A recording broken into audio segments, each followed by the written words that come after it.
Alright, so here's the new boat. It is an 18-foot Manatee Center Console, which I think is pretty cool. And it's got a 70 horse Yamaha. It's probably like from the, maybe like the mid 80s. Like I said, I got this boat for free. I cannot believe it. As most of you know now, I gave my old sailboat away about a week ago. And after I got rid of it, I kind of regretted it. So my wife and I thought we'd spend $1,000 on a boat, and like a day later this came up. My cousin let me know that it was a boat for free. So I thought I'd check it out, and I did. And look, I was really impressed. You know, the guy said the motor runs great and everything works. So I was kind of doubtful, but it was free, so I was like really grateful. I wanted to start recording yesterday when I tested the engine out, but I was kind of like in a hurry.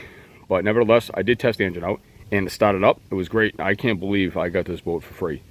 It's obviously going to need a good cleaning, and I have to work out some of the lights because some work and some don't.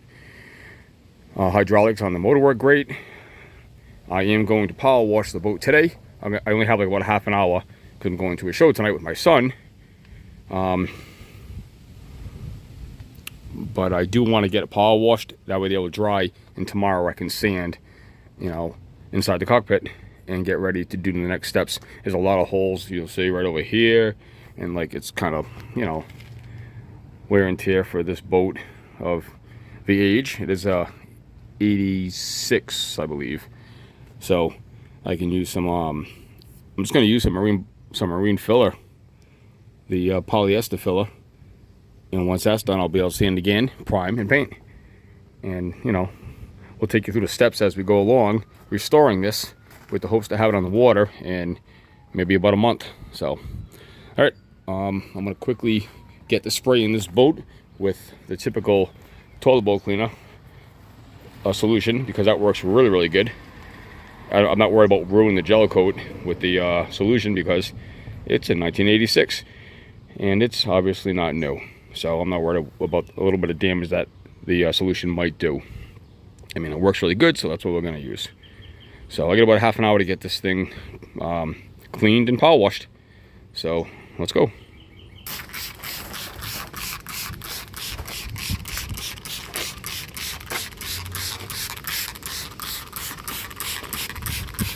Now I'm just going to spray it on, let it sit for about 10-15 minutes, and then I'll proceed to power wash, and you won't believe how clean this is going to get. This solution is great, this toilet bowl cleaner spray. Alright, so like I said, that toilet bowl cleaner works really well. There's some parts though that it's not working on. Like over here you can see like all these little black dots, and I don't know what it is. But I'm using this Scotch-Brite. Now, I wouldn't recommend using this on a new boat, but this is an old boat, so I'm not worried about it. And I'm just kind of like, you know, you can see what I'm doing over here. I'm just kind of like rubbing these imperfections right out, and it works really well. And then when it's done, I'll be able to use some compound and wax and buff it out nice. So it's not going to be a show boat, but it's going to look. I think it's going to look really nice when it's done. So,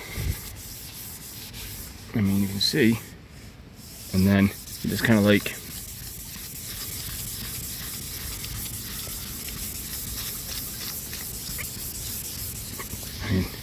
Pretty much comes right out, and then I'll just power wash the hull. Nice. All right, I got the thing pretty clean. I'm pretty impressed. So now we can move on to sanding and filling some of these holes. I think I showed you last time some of these holes over here, so I'll just try to use some polyester filler and make it look nice, sand it, prime, paint. So all right, next step.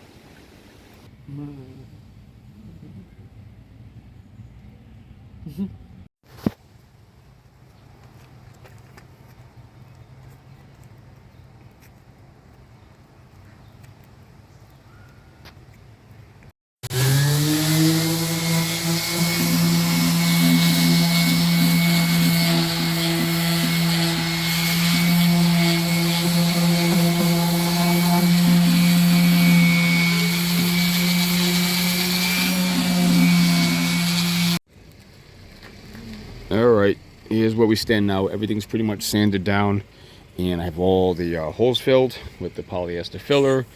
And the only thing I was concerned about was the windshield. The windshield had that like huge crack in it, and I eventually want to replace it, but I thought for now I'll just try using some epoxy to get it back together. And once I know that the engine runs well in the water and the boat doesn't sink, then I'll go ahead and spend, you know, a couple $100 and get a new windshield. So here it is. It's a pretty big crack. I mean, it's completely cracked actually. So I'm gonna try to get some epoxy down on the edges and clamp it together, and hopefully tomorrow I come home from work and it's nice and solid. I think from there, I mean, I don't really have to see through this, you know what I mean? This is more so just to keep it the area nice and dark where my child plotter is going to go on the dash, you know, so I can see it without any kind of like, you know, glare from the sun. So I think once I get this back together, if it does work, I'll just spray it with some flat black paint. It'll look pretty good, and it'll serve the purpose pretty well. Blah, blah, blah. Get the epoxy mixed up. I put a little bit more hardener in it, so it hopefully sets up a little bit faster. But epoxy sets up slow to begin with, so hopefully the hopefully the plexi and the clamps don't move.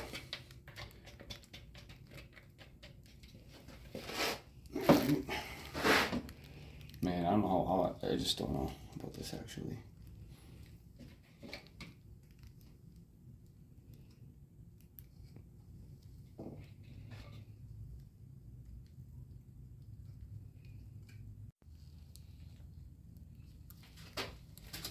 Are you all set? Mm-hmm. All right.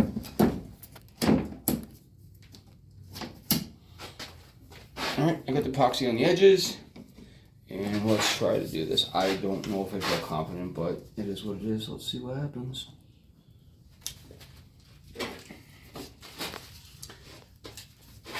I mean, it's kind of like a last resort before I spend $150, which I'm probably gonna have to spend eventually anyways.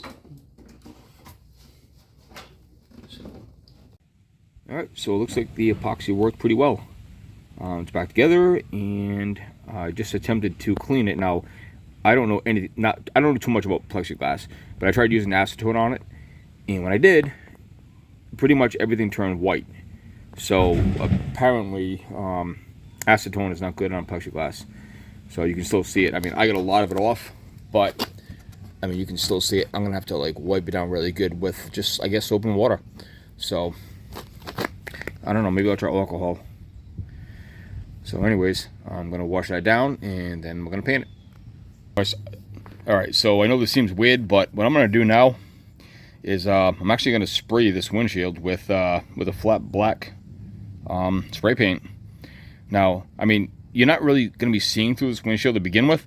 Like, I don't know, I mean, for me, the most valuable thing about the windshield is keeping the electronics dry and making the electronics easier to read, you know, preventing the glare. So, you know, the way I'm thinking, I'm not, like I said, I'm not going to see through this, but it's going to help me actually, you know, see the the chop plotter or whatnot. So, I'm going to spray some of this flat black on it, and I think it's going to be perfect for what I'm trying to use it for. Yep.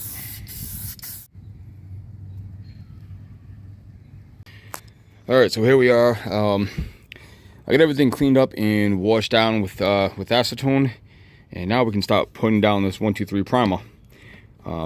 It's not, I don't think it's ideal for boat use, but I've had success with it before and it worked good. I think it worked actually really good, so I'm gonna try using it again. So everything's taped off, and let's get to it.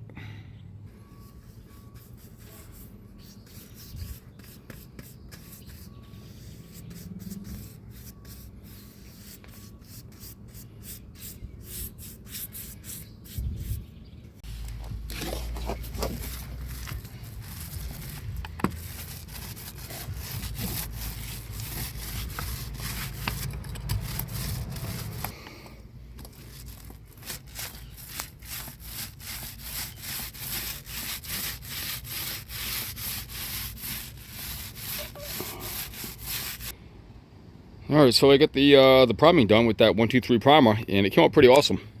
It dries pretty fast. They say within a half an hour you can apply the enamel. So I'm going to wait about an hour and a half, 2 hours, and then I'm gonna go ahead and try to finish painting it tonight, so it gives it a few days to dry, because I plan on taking it out Saturday. So anyways, all right, so this is the paint I'm using. It's plain old Rust-Oleum protective enamel. I got the gloss white because I've used it before, and it looks pretty good. I think it came out pretty good on my sailboat. Anyways, this time I want to use the acrylic enamel wet look hardener. I don't know how much of an impact it's going to have, and it's really not a huge deal anyways, because this is an old fishing boat. So I just want to make it look somewhat decent. Alright, so here we have the paint all mixed up. It's been about a half an hour, but you have to let the paint rest for a half an hour. I think it's called like cross-linking, or initiating cross-linking. So anyways, by doing that, it makes the paint a little bit, tougher to withstand scratches and make it chemical resistant and things like that. So alright, I had that mixed up for about 5 minutes. I mixed it and then let it rest for about almost a half an hour. So just we're ready to get started. One last thing is that the enamel with the catalyst, or the enamel on its own, is the type of paint that that you want to make sure that you wear a proper respirator for with the right cartridge. So, all right, let's do this. All right, and it's all taped up, ready for the non-slip paint for the floor. Alright, so this is sort of the deal right now. The floor paint is down, that non-slip gray, and I'm spent. It's exactly 93 degrees out right now, so I don't think I should even be painting at this temperature, but I did anyways. So there's that. There's a little bit more things to do. I think trying to get it on the water Saturday, which is 2 days, might be pushing it, so I think Sunday is going to be the day we'll be able to test it out. So I still get, quite a few more things to do, like the wiring and probably some touch-ups. So, all right, this is where we stand right now. The floor is done for the most part. I have to put another coat on, but it's gonna rain, so I'm not gonna really mess with it now because I want to be on the water Sunday. So we get the paint done all around. I got the windshield back in. The epoxy worked really well, getting that windshield back together, and eventually I'm going to replace the hardware with some nice shiny stainless steel. But for now, that old stainless steel is going to work. Let's see. Tomorrow I want to try to get the rest of the electronics in and the batteries situated.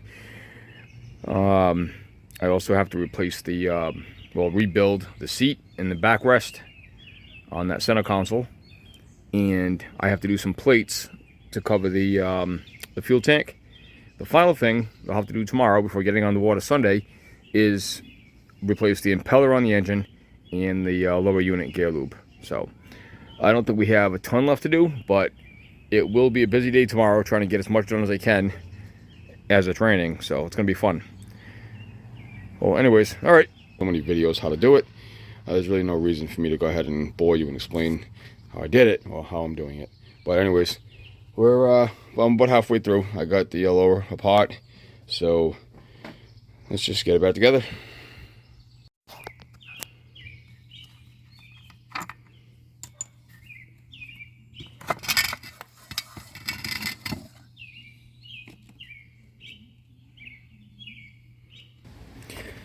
Alright, so now it's time to make the seat that goes in front of the center console.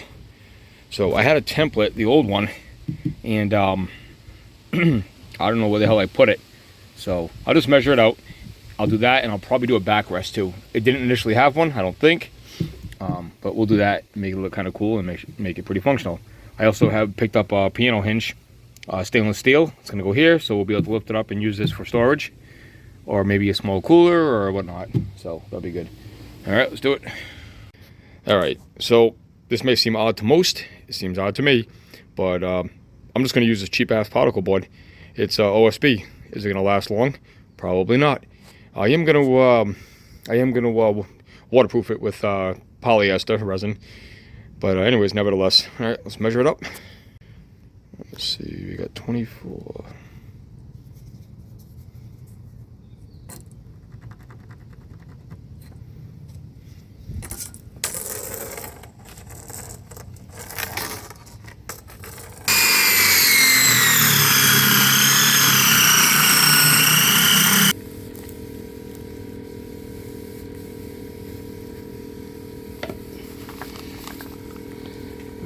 Nothing fancy about this.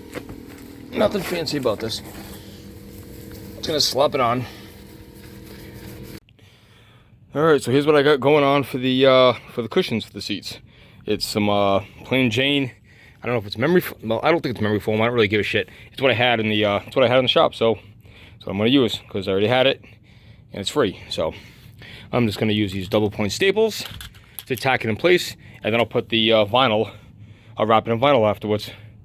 What I did was, I'm not sure if this is how you're supposed to do it, but I made it a little bit bigger, so when I overlap it, the edges will be a little bit smoother. You won't, like, you know, jab your leg on the sharp parts of the wood, because, you know, I didn't sand the wood down. Even if I did, I think this would probably be a good way to do it. Alright, well, I got all the padding done, and it kind of looks like shit. So there you have it. It's very blotchy, so I don't care. I mean, I do, but I don't. I'm just running out of time. I got this cheap vinyl from Walmart. It didn't have any marine vinyl, obviously, so I got this stuff. It's kind of ugly, but it's what they had, and it was gray, and kind of wanted gray. So I want to try to wrap this anyways. It's not going to last, and I don't care. I'm going to definitely have to rebuild this at the end of the season, especially if I plan on giving it to my kids, which I do. So I want to make sure they have something that's going to last a little bit. I think the boat's coming along pretty well, but I'm definitely not happy with this upholstery. It's definitely a shit job. That's not going to last. So anyways, I'm sure it'll last for the season, and that's all we needed to do for now anyways. So, all right. All right, so the next thing to do is to add the switch panel. I had the switches over here. I don't know if I recorded how they were before, but they were just, you know, pretty generic, and it was no fuses, so that was the most important thing.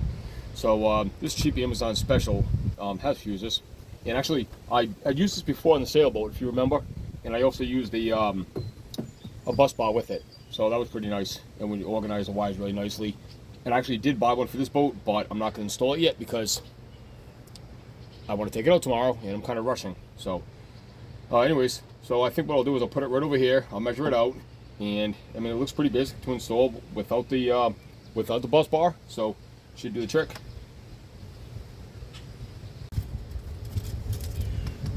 All right, let's just measure it out.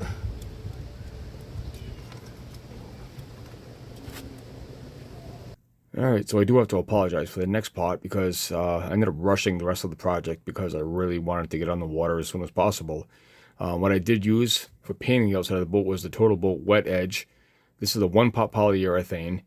It is the seafoam color, and this came out awesome. Alright, so at this point, like I said, I didn't really record well, I actually didn't really record any because I was rushing. But now, normally when you apply this stuff, you want to use what's called the roll and tip method. I didn't use that because, well, like I said, I was rushing. And actually, once I just rolled it on, it came out awesome. There was no bubbles that have to come back and back brush. So it came out awesome, actually. So I waited about a day and a half. I came back with some Scotch-Brite to take the sheen off of it. And then I applied one more coat. And it looked awesome. And it dried awesome, too. So, I mean, as you can see from the pictures, you should be able to see from the video that I do have how nice it came out. Really shiny. I plan on waiting about maybe like a month, and I'm going to put a couple coats of wax on it. I got everything taped off nice. So anyways, for the rest of the video, I don't have much commentary on it. So just enjoy it for what it is. And that's that. So thanks for watching.